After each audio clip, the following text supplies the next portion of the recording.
आनंदी मालिकेच्या आजच्या भागामध्ये आपण पाहत आहोत धनश्री ही डॉक्टरांकडून घरी आलेली असते। जेव्हा ती घरी येते तेव्हा तिला डॉक्टरांचे ते शब्द ऐकू लागतात आणि तेव्हा तिला विद्याधरचा सुद्धा तो जाच, त्याची मारहाण आणि तिला त्याने म्हटलेलं ते वांज, ह्या सगळ्या गोष्टी स्पष्टपणे आठवू लागलेल्या असतात। आणि जेव्हा ह्या गोष्टी आठवू लागलेल्या असतात तेव्हा मात्र धनश्रीला प्रचंड त्रास होत असतो। कारण विद्याधरने असं स्पष्टपणे सांगितलेलं होतं की तू एक वांज आहेस, तू मला मूल देऊ शकत नाहीस आणि तुझी माझ्या आयुष्यामध्ये काहीही गरज नाही, असं ह्या विद्याधरने तिला स्पष्टपणे सांगितलं होतं। आणि तेव्हा मात्र इथे आता जेव्हा सत्य समजतं की इथे डॉक्टरांकडून विद्याधरमध्येच इथे दोष आहे, तोच बाबा होऊ शकत नाही, तेव्हा मात्र धनश्रीला प्रचंड त्रास होत असतो। धनश्री म्हणत असते, मी वांज नाही आहे, मी वांज नाही आहे, मी आई होऊ शकते। ह्याच विचारामध्ये तिला चक्कर येते आणि चक्कर येऊन ती आहे तशीच हॉलमध्ये खाली जमिनीवर कोसळलेली असते। जेव्हा धनश्री जमिनीवर कोसळते तेव्हा मात्र काहीतरी पडल्याचा आवाज येतो। आनंदी आणि सविता ह्या धावतच येतात आणि पाहतात तर काय, इथे ही खाली जमिनीवर पडली आहे। आनंदी तिला उठवण्याचा पूर्ण प्रयत्न करत असते आणि म्हणत असते, धनश्रीताई तुम्हाला काय झालेलं आहे, तुम्ही ठीक तर आहात ना, तुम्हाला काही त्रास तर होत नाही ना, असं इकडे ती बोलत असते। आणि तुम्ही अशा जमिनीवर का बरं बसला आहात, काय झालेलं आहे तुम्हाला, सगळं काही ठीक आहे ना, असं सुद्धा आता इथे ती बोलू लागलेली असते। पण तेवढ्यातच आता धनश्रीला मात्र आनंदीचा राग येत असतो आणि ती तिला सरळ सरळ बाजूला करत असते आणि म्हणत असते, तुझी मला हात लावण्याची हिंमत कशी झाली, आत्ताच्या आत्ता बाजूला हो, बाजूला हो म्हणून सांगितलंय ना, आत्ताच्या आत्ता बाजूला हो, तुम्हाला हात कसा काय लावला, असं सुद्धा आता इकडे ती बोलत असते। आता हे सगळं काही बोलल्यानंतर आपण पाहतो इथे मात्र शिल्पा धावतच आलेली असते, तिला हात लावून उठवते आणि लगेचच म्हणत असते की काय झाले धनश्री, हे बघ बाळा, सगळं काही ठीक आहे ना, तू अशी खाली जमिनीवर का बसली आहेस। आणि तेव्हा आनंदी बाजूला होते। मग आता इथे धनश्री शिल्पाला सांगू लागते, काय सांगू मी ताईसाहेब, मी आत्ता डॉक्टरांकडे गेले होते आणि जेव्हा मी इथे डॉक्टरांकडे गेले त्यावेळेला मात्र मला एक गोष्ट समजली आणि ती म्हणजे की इथे माझ्यामध्ये दोष नाही आहे, मी वांज नाही आहे, तर ह्यांच्यामध्ये दोष आहे। आणि ह्यांनी कधीच त्यांची टेस्ट करून घेतली होती आणि टेस्ट करून घेतल्यानंतर त्या टेस्टमध्ये असं स्पष्टपणे इथे समोर आलं आहे की इथे दोष माझ्यामध्ये नाही, तर दोष त्यांच्यामध्ये आहे। आणि हे सगळं सत्य आज मला इथे डॉक्टरांकडे गेल्यानंतर समजलं आहे, असं सुद्धा आता इथे ती सांगू लागलेली असते। आणि तेव्हा मात्र इथे सर्वांना दोष इथे टेन्शन येतं की ह्या सगळ्या गोष्टी नेमक्या कशा आणि कशा पद्धतीने झाल्यात, त्यामुळे इथे आता सगळ्यांना खूप मोठा धक्का आणि हे सगळं काही इथे समोर आलेलं असतं। एवढंच नाही प्रेक्षकांनो, तर आणखी बऱ्याच काही गोष्टी इथे आता समोर येताना सुद्धा दिसलेल्या आहेत। तर आता हे सगळं इथे जो विद्याधर आहे त्या विद्याधरने ऐकलेलं असतं आणि हे सगळं काही विद्याधरने ऐकल्यानंतर आता असं पाहायला मिळतंय की इथे मात्र ही जो काही विद्याधर आहे तो टाळ्या वाजवत येतो आणि जेव्हा विद्याधर टाळ्या वाजवत येतो तेव्हा मात्र इकडे तो म्हणत असतो, वा धने वा, वा वा वा, आता तू माझ्यावर हे सगळे काही आरोप लावणार आहेस का, तुझी हे सगळे आरोप माझ्यावर लावण्याची हिंमत कशी झाली, असं सुद्धा आता इकडे तो बोलत असतो। आणि हे सगळं काही बोलल्यानंतर आपण पाहतो की आता इथे ही धनश्री म्हणत असते, नाही, तुमचा काहीतरी गैरसमज होतो आहे, मी तसं काहीही इथे सांगायला नव्हती सांगायला गेली, म्हणजे मला तर तुझं काही काय चाललंय ना ते इथे समजतच नाही, तू अशी मुळात कशी वागू शकतेस ते सुद्धा मला इथे कळत नाही। इथे तू वांजोटी आहेस आणि तू माझ्यावर आरोप लावणार आहेस, तू मला ह्या विद्याधरला म्हणणार आहेस की मी इथे बाप होऊ शकत नाही म्हणून, हे सगळं काही बोलण्याची तुझी हिंमत कशी झाली धने, असं सुद्धा आता इकडे तो बोलू लागलेला असतो। आणि हे सगळं काही बोलत असताना ती म्हणत असते, हो, कारण मी डॉक्टरांकडे गेले होते आणि डॉक्टरांकडे गेल्यानंतर त्यांनी हे सगळं सांगितलं आहे। मग आता विद्याधरला राग येतो आणि विद्याधरला राग आल्यानंतर तो मात्र इथे तिच्यावर हात उचलण्याचं काम करत असतो. तो म्हणत असतो, तुझी हे सगळं काही बोलण्याची आणि ह्या सगळ्या गोष्टी करण्याची हिंमत कशी झाली? थांब, आत्ता तुला इथे दाखवतो, असं म्हणून पॅन्टचा बेल्ट काढत असतो. आणि धनश्रीला मात्र इथे खूप जास्त मारहाण तो करत असतो. आणि तिला इथे मारत असताना धनश्री म्हणत असतात की हे बघा, मला माफ करा. तेव्हा सगळेजण इथे त्याला थांबवण्याचा पूर्ण प्रयत्न करत असतात की हे विद्याधर असं काय करतोयस? हे बघ, तिला मारू नकोस, सोड तिला, सोड तिला. पण इथे मात्र तो अजिबात ऐकत नसतो. आनंदीमध्ये येते आणि आनंदीमध्ये आल्याबरोबर तो आनंदीला सुद्धा जोरात धक्का देत असतो. आणि जोरात धक्का दिल्यानंतर तो आनंदीला सुद्धा म्हणत असतो, आज माझ्यामध्ये पडलीस, पुन्हा आमच्या नवरा बायकोंच्यामध्ये तू अजिबात पडायचं नाही, असं तो स्पष्टपणे बोलू लागलेला असतो. आता इकडे पुन्हा तो धनश्रीवर हात उचलत असतो. पण तेवढ्यातच युगंधर आलेला असतो. आणि युगंधर आल्याबरोबर तो म्हणत असतो, तुझी हे सगळं काही करण्याची हिंमत कशी झाली? तुझी हिंमत कशी झाली? तू का का हात उचलतोयस? तेव्हा आता इथे तो म्हणत असतो, नेमकं झालंय काय?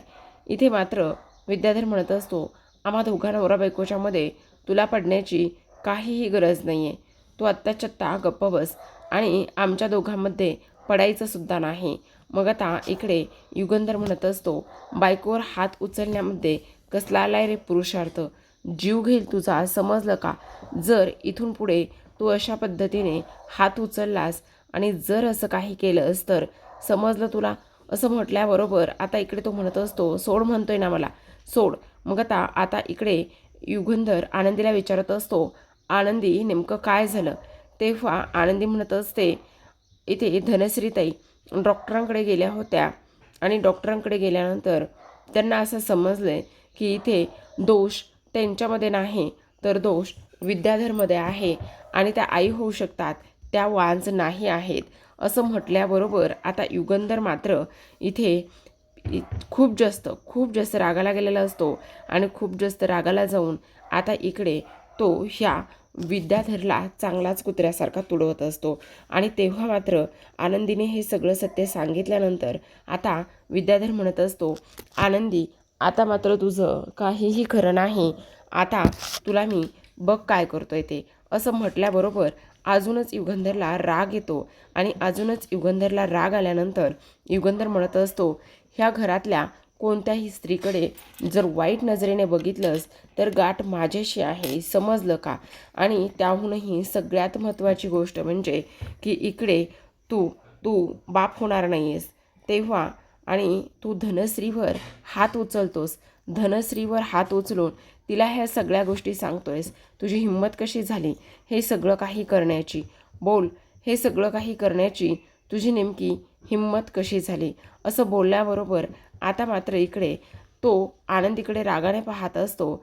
आणि आनंदीकडे रागाने पाहिल्यानंतर पुन्हा एकदा इथे आता युगंधर मात्र त्याला पाठीमागून जोरातच लाथ मारतो. आणि लाथ मारल्याबरोबर इथे हा जो काही युगंधर आहे तो युगंधर मात्र आता खूप रागात असल्याने विद्याधर सरळ सरळ आनंदीच्या पायाशी जाऊन पडलेला असतो. जेव्हा तो आनंदीच्या पायाशी जाऊन पडतो त्यावेळेला मात्र इथे सगळ्यांना आनंद तर होतोच, पण तेव्हा युगंधर पुन्हा पुढे येतो आणि पुढे येऊन विद्याधरची गचांडी पकडतो आणि म्हणत असतो, तुला ह्या घरामध्ये राहण्याचा काही एक अधिकार नाही, समजलं? आत्ताच्या आत्ता ह्या घरातून तू चालतं व्हायचं, निघून जायचं, ह्या घरामध्ये तू राहायचं सुद्धा नाही, असं सुद्धा तो बोलत असतो. तेव्हा धनश्री म्हणत असते, भाऊजी भाऊजी नका नका, असं करू नका, सोडा त्यांना, सोडा त्यांना, ह्यात त्यांचा काहीही दोष नाही आहे. तेव्हा मात्र आता हा युगंधर म्हणत असतो, आजपासून जर तू कोणत्याही बाईकडे वाकड्या नजरेने जर बघितलंस ना तर मग काय होईल आणि काय नाही हे मी तुला सांगू शकणार नाही, असं सुद्धा आता इकडे तो स्पष्टपणे बोलत असतो.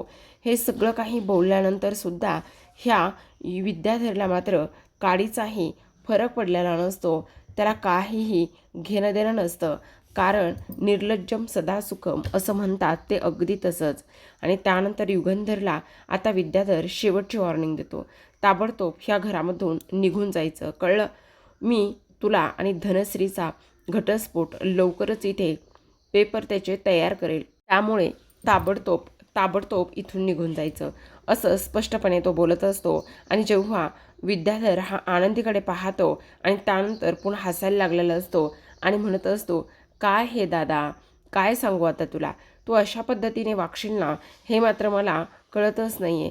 अरे किती नाही म्हटलं तरीसुद्धा तरीसुद्धा तरीसुद्धा नाही लक्षात ठेवायचं का, मी काय सांगतोय ते व्यवस्थित लक्षात ठेवायचं, कळलं, चालता हो आत्ताच्या आत्ता इथून, असं म्हणून पुन्हा एक कानाखाली वाजवतो आणि तो त्याला तिथून चालता व्हायला सांगत असतो. आता मात्र ही धनश्री आनंदीकडे पुन्हा रागाने बघत असते आणि विद्याधर तिथून निघून गेलेला असतो. आता विद्याधर तर तिथून खोलीमध्ये निघून जातो. खोलीमध्ये निघून गेल्याबरोबर लगेचच दारूची बाटली घेतो आणि पुन्हा एकदा दारू प्यायला सुरुवात करत असतो आणि स्वतःचा एवढा राग तिरस्कार करून घेतो की इकडे त्याला सहन होत नाही हे इथे त्याचं सत्य समोर आले म्हणून. तेवढ्यातच धनश्री आलेली असते. धनश्री म्हणते, अहो काय करताय, हे दारू पिऊ नका ना, प्लीज प्लीज थांबा ना, दारू पिऊ नका ना, असं काय करताय. आणि तेव्हा तो म्हणत असतो, धने बाजूला हो, बाजूला हो, तुझी हिम्मत कशी झाली तू, अहो मला हे सगळं सगळ्यांसमोर नव्हतं सांगायचं. पण तरीसुद्धा विद्याधर शांत बसत नाही आणि पुन्हा एकदा धनश्रीच्या कानाखाली मारत असतो आणि म्हणत असतो, आत्ताच्या आत्ता इथे माझ्यासमोर थांबायचं नाही, आत्ताच्या आत्ता तुझं तोंड काळं करायचं आणि सरळ सरळ इथून निघून जायचं, कळलं का तुला, येतं का लक्षात, माझ्यासमोर तू थांबायचं सुद्धा नाही, असं स्पष्टपणे तो तिला सांगतो, कानाखाली मारतो आणि ती त्याच्या बेडरूमच्या बाहेरच धक्के मारत तिला घराच्या बाहेर काढतो. आता आनंदी मी तुला सोडत नसतो, युगंधर आणि आनंदी, मी तुला आनंदी माझ्या लहानपणीची घडलेली गोष्ट सांगितली होती, पण मग आता मात्र मी तुला सोडणार नाही, असं स्पष्टपणे आता इथे तो बोलत असतो.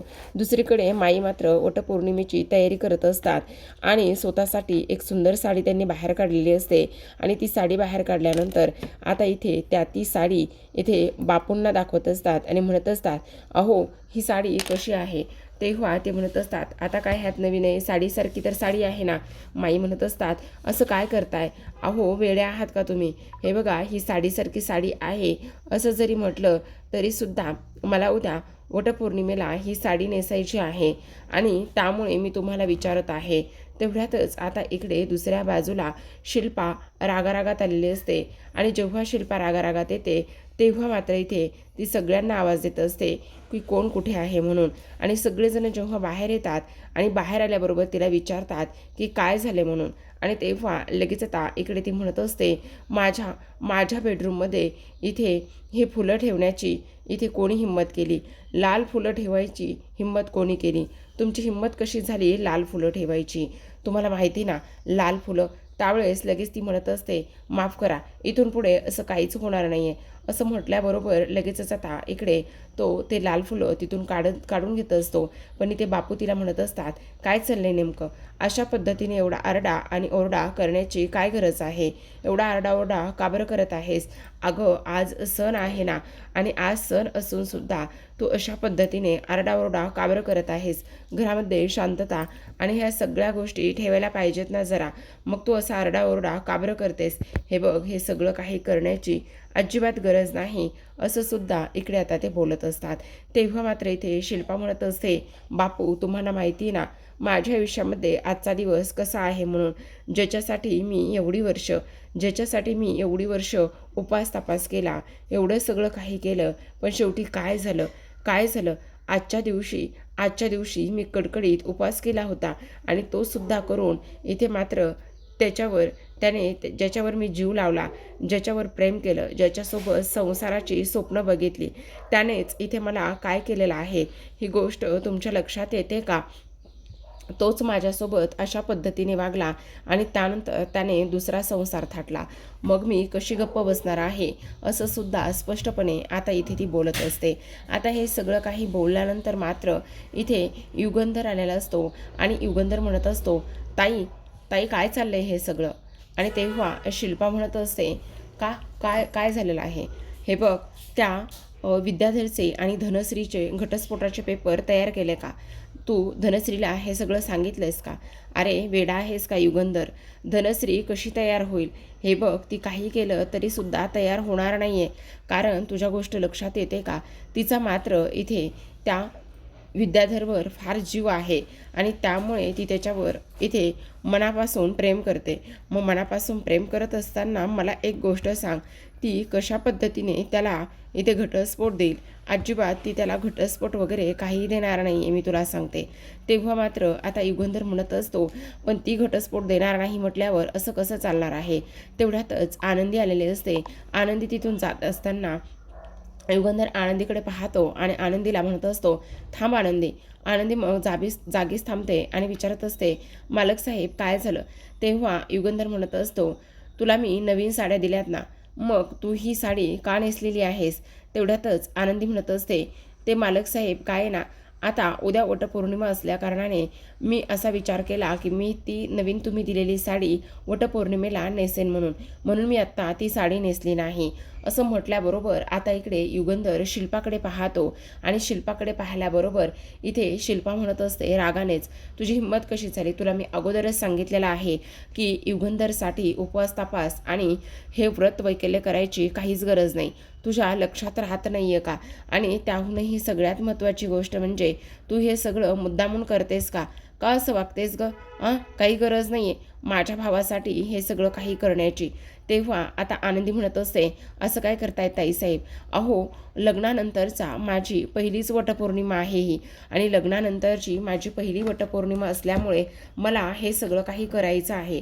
असं म्हटल्याबरोबर आता मात्र युगंधर रागात जातो आणि तो म्हणत असतो, आनंदी तुला माहिती ना, मी तुला बायको मानत नाही आणि त्यानंतर तू माझ्यासाठी कोणतंही व्रत आणि ह्या सगळ्या गोष्टी करण्याची काहीही गरज नाही, हे मी तुला अगोदरच सांगितलेलं आहे.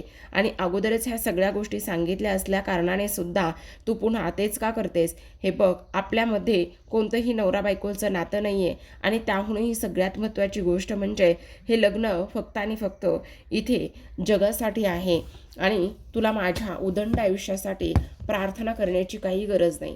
माझी बायको फक्त समिधा आहे, समिधा होती आणि कायम समिधाच राहील. मी माझ्या आयुष्यात तुला बायकोचं स्थान कधीच दिलेलं नाही आहे. पण आनंदी म्हणत असते, पण मालक साहेब असं काय करताय? अहो, लग्नानंतरचा माझा हा पहिलाच वटपौर्णिमेचा सण आहे आणि तो मला करायचा आहे. आणि तेव्हा मात्र युगंधरने तिला स्पष्टपणे सांगितलेलं असतं की काही जरी झालं ना तरीसुद्धा हे व्रत वगैरे ह्या सगळ्या गोष्टी अजिबात करायच्या नाही म्हणून. असं बोलल्याबरोबर आता युगंधर हे शेवटचं वॉर्निंग देऊन तिथून निघून जातो आणि तेव्हा शिल्पा म्हणत असते, तुला मी तेच सांगितलं होतं ना अगोदर की हे सगळं काहीही करायचं नाही आहे म्हणून, आणि तरीसुद्धा तुझी एवढी हिंमत वाढलेली आहे की तुला हे व्रत करायचंच आहे. तेव्हा मात्र आनंदी म्हणत असते, पण ताईसाहेब ऐकून घ्या ना, हे बघा, हे लग्नानंतरचं माझं पहिलं व्रत आहे आणि मला ते करायचं आहे आणि मी तर आता इकडे त्यांना माझा नवरा मानलेला आहे ना, मग मी जर त्यांना माझा नवरा मानलेला आहे तर तुम्ही मला हे व्रत वगैरे करण्यापासून कसं आणि कशामुळे थांबवू शकतात? असं म्हटल्याबरोबर आता शिल्पा म्हणत असते, तुला आत्ता युगंधरने ज्या गोष्टी सांगितल्या त्या गोष्टी तुझ्या डोक्यात गेल्या नाही आहे का? तो तुला बायको मानतच नाही आहे आणि जर तो तुला बायको मानत नाही तर मग तुला इथे हे सगळं करण्याची काही एक गरज नाही आहे, आले का ध्यानात? असं म्हटल्याबरोबर आता मात्र इथे आनंदी म्हणत असते, पण पण शिल्पाताई असं काय करताय? मला त्यांच्यासोबत त्यांच्यासाठी त्यांच्या उदंड आयुष्यासाठी प्रार्थना करायची आणि त्याचबरोबर पूजासुद्धा करायची आणि हे व्रतसुद्धा करायचं आहे. पण आता शिल्पा मात्र म्हणत असते, तू भिकारडी आहेस, तू लायकीत राहायचं समजलं का? आणि ह्या घरामध्ये आलीस म्हणजे इथे तू ह्या घराची मालकीण होण्याचे स्वप्न वगैरे अजिबातच पाहायचे नाही, येत येईल का लक्षात तुझ्या? असं सुद्धा आता इकडे ती बोलत असते. आता हे सर्व काही बोलल्यानंतर आपण पाहतो इथे मात्र शिल्पाने आनंदीला पुन्हा एकदा सक्त ताकीद दिलेली असते आणि सक्त ताकीद दिल्यानंतर आता इकडे ती म्हणत असते, माझ्या भावाच्या आयुष्यात ढवळाढवळ करायची काही गरज नाही, कारण तुला उपवास वगैरे करायची गरज नाही, मी त्याच्यासाठी कडक गुरुवार करते, असं म्हणून ती तिथून निघून जाते. पण आनंदी म्हणत असते, पण तुम्ही कितीही उपवास तपास केले तरीसुद्धा नवरा माझा आहे आणि त्याचबरोबर मी तर त्यांना मनापासून नवरा मानले आणि मला त्यांच्या उदंड आयुष्यासाठी आणि ह्या सगळ्या गोष्टीसाठी इथे मला पूजा करायची आणि मी ती पूजा करणारच, असं सुद्धा आनंदी मनामध्ये बोलत असते. तर आता इकडे युगंधर निघून गेल्यानंतर माई आणि बापूंना सुद्धा थोडंसं टेन्शन आलेलं असतं. तर आता प्रेक्षकांनो, आजच्या भागामध्ये एवढंच. उद्याचा भाग तोच प्रोमो आहे, तोच प्रोमो दाखवला आहे आणि त्या प्रोमोमध्ये पुन्हा पुन्हा त्याच गोष्टी इथे दाखवण्यात आलेल्या आहेत की आता आनंदीला काहीतरी डोक्याला मार लागला आहे, त्यामुळे आनंदीला इथे आता ग्लानीत असते. पण युगंधर जो आहे ना, तो युगंधर मात्र इथे वटपौर्णिमेची पूजा करण्यासाठी तिथे वडाच्या झाडापाशी जाऊन पोचलेला असतो आणि आनंदीने सांगितलेलं असतं की मला पूजा करायची आहे म्हणून. आणि त्यामुळे आता इथे युगंधरने हा धक्कादायक निर्णय घेतलेला असतो. जेव्हा तो तिथे जातो तेव्हा माई त्याचबरोबर धनश्री ह्या सगळ्याजणी म्हणत असतात की तुम्ही इथे काय करताय म्हणून. आणि तेव्हा मात्र इथे माईला खूप आनंद झालेला असतो की आज मात्र तो आनंदीला घेऊन इथे आलेला आहे. तर आता प्रेक्षकांनो, इथे युगंधरने स्पष्टपणे आणि त्याचबरोबर सर्वांसमोर आनंदीसाठी इथे वडाची पूजा केलेली आहे आणि त्याचबरोबर आनंदीला स्वतः त्याने उचलून घेतले आणि उचलून घेऊनच पूजा करून तिचं व्रतसुद्धा मार्गी लावलेला आहे आणि शिल्पाचा हा जो काही माजोरडा माज आहे तो सुद्धा उतरवलेला आहे. तर प्रेक्षकांनो, पाहत राहा आनंदी. भेटूयात उद्याच्या भागामध्ये. तोपर्यंत धन्यवाद.